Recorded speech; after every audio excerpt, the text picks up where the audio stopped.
Welcome back to Chinese Zero to Hero. We're at the Vancouver Public Library browsing through some Chinese books. Aside from reading Chinese literature, another great way to improve comprehension and access more conversational Chinese is getting involved with Chinese social media. So here are some of my favorite Chinese platforms. Alright, I'm back in my studio, got my laptop and my phone ready, so let's get started. The first one I want to share with you is Zhihu. If you're familiar with Korra, it's basically a Chinese version of that. It's a Q&A platform which allows users to answer each other's questions. For example, I stumbled upon this question, 遇到熊怎么办?装死行得通吗? Basically, what do you do when you see a bear? Should you pretend to be dead? Scroll down and you'll see a lot of really useful and detailed answers to this question. By the way, if you're on Mac and you see unfamiliar words on the page, you can just right-click on it and you can just look up this word using the built-in Mac dictionary.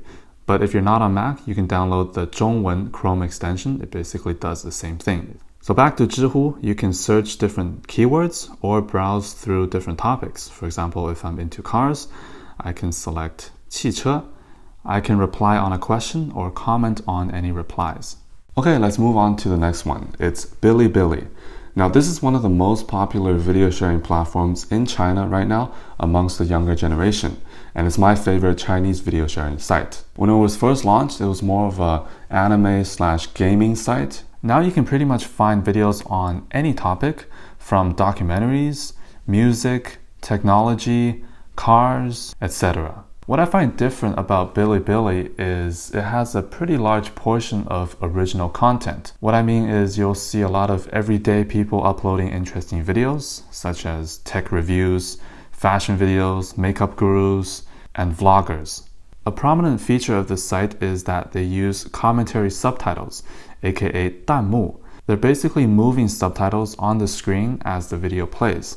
But sometimes it can get a bit annoying, so you can just turn it off. Alternatively, Youku is still a very popular video sharing site. Although I haven't really been on it since like 2008, so I can't really comment on it. Another popular video site is called iQiyi. It has a huge selection of latest dramas, movies, and variety shows.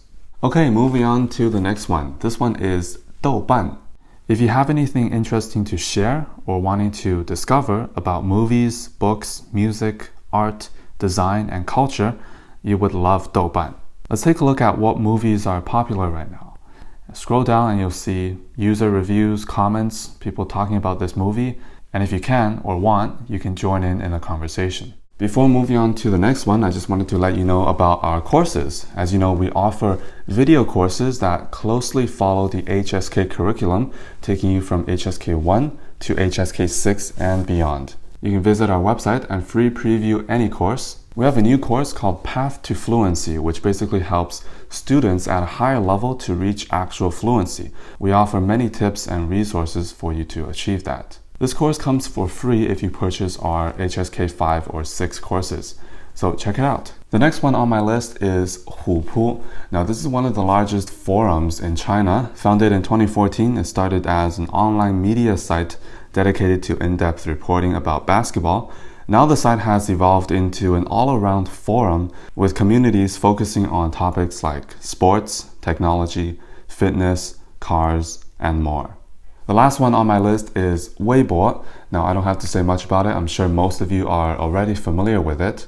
It's basically a micro-blogging site similar to Twitter. I generally use it on my phone, and I use it to read news, interesting articles, funny Chinese memes, and I follow some Chinese celebrities or bloggers and see what they're up to. You can also browse different hashtags, just like Twitter, or join specific groups. They're called 超话. In these groups, you might even find a person with similar interest that you can chat or message with. Before ending the video, I just have a few honorable mentions. One is Douyin. It's probably one of the most popular platforms right now. I was just in China a few months ago and I see people just on the street, on the subway, just browsing Douyin.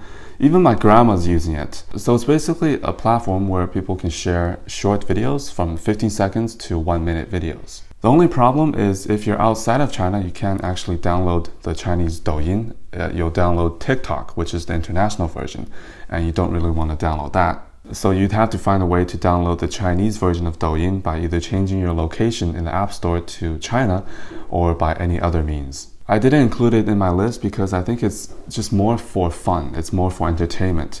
You can watch a lot of cool, interesting videos, but at the same time, you'll also come across a lot of really cringeworthy and corny videos. Another honorable mention is Baidu Tieba. I've never really used it that much, so I'm not too familiar with it, but it's a popular online forum that allows you to participate and post in any sub-forums.